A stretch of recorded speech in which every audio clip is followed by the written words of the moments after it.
Кот Саймона по кличке Бисквит внезапно пропал. Но спустя 3 дня питомец неожиданно вернулся домой. Однако на шее кота оказался странный белый ошейник, а когда Саймон открыл его, то тут же позвонил в полицию. Уже 3 года милый пушистый кот Бисквит жил у Саймона, который с радостью заботился о своенравном питомце. Бисквит был любителем прогулок, он часто убегал из дома, чтобы порезвиться в парке неподалеку, но всегда возвращался к вечеру. Однако однажды вечером кот так и не пришел домой, чем сильно обеспокоил хозяина.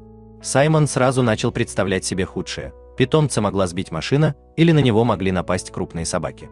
Парень старался гнать эти мысли прочь, но тревога не покидала его. На следующий день Саймон решил не сидеть сложа руки. Он обзвонил все ближайшие приюты для животных, но везде ему отвечали, что кота с такой внешностью к ним не привозили. Тогда Саймон расклеил по всему району объявление с просьбой помочь в поисках любимого питомца. Прошло 3 долгих и мучительных дня, которые казались бесконечными. Но на 4-е утро Саймон услышал за окном знакомое мяуканье. Он выскочил на улицу и увидел своего грязного и уставшего Бисквита. Парень подхватил кота на руки, крепко обнял его, а питомец в ответ жалобно замяукал.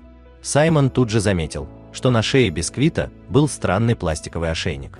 Он плотно сидел, а коту явно не нравилось носить его. Саймон взял ножницы и, стараясь не причинить вреда питомцу, аккуратно срезал ошейник. Осмотрев его, он заметил маленькую видеокамеру с микрофоном в центре. Парень был ошеломлен. Кто-то прикрепил этот странный гаджет к его коту.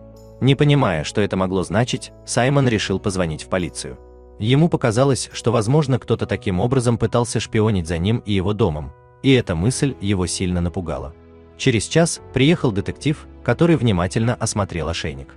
Он начал задавать Саймону множество вопросов: где и когда он нашел кота, не замечал ли чего-то подозрительного в последние дни. После беседы полицейский рассказал, что в этом районе это уже не первый случай. Несколько жителей также находили странные ошейники с камерами и микрофонами на своих питомцах. Детектив сообщил, что данные с видеокамер явно куда-то передавались, но кто и зачем это делал, выяснить пока не удалось. Саймон был в замешательстве и не находил объяснения случившемуся.